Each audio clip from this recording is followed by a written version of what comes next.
बेसेन नाङालासे सावस्रि फाहामथायफोरा लानो नैबे भुटान बर्डार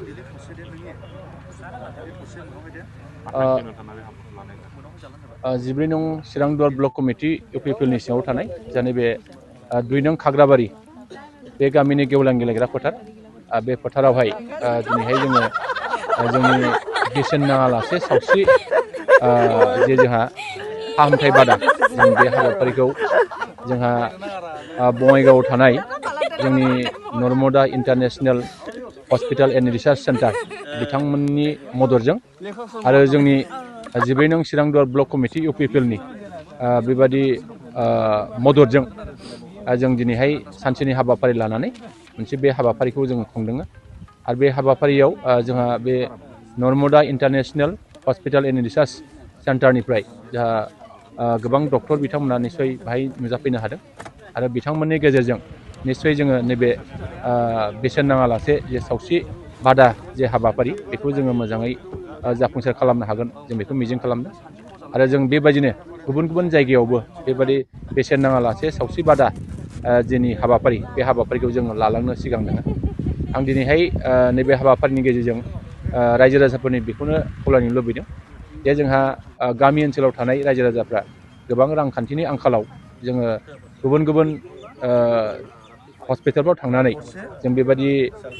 नायजाहैनो हाया थाखा फैसानि आंखालाव जों बेबायदि जेरैबायदि फाहामथाय लानांगौमोन जों बेबायदिखौ लानो हाया दा बेनिखायनो जोङो नैबे फाहामथाय बादानि गेजेरजों जोंहा बाहाय गोबां माखासे बेमार आजारफोर दिनै बिथांमोना नायगासिनो दङ आं आसा खालामो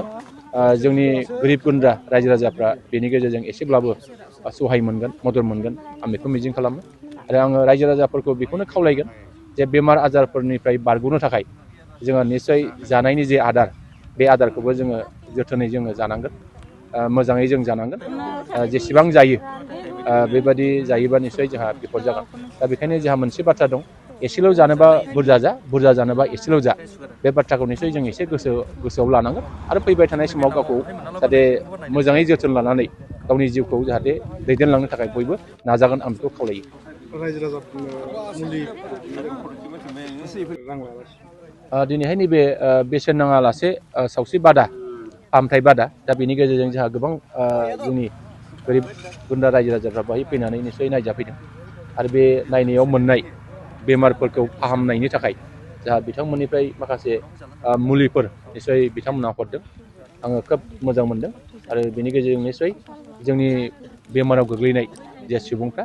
एसेब्लाबो रैखा मोनगोन आं बेखौ मिजिं खालामो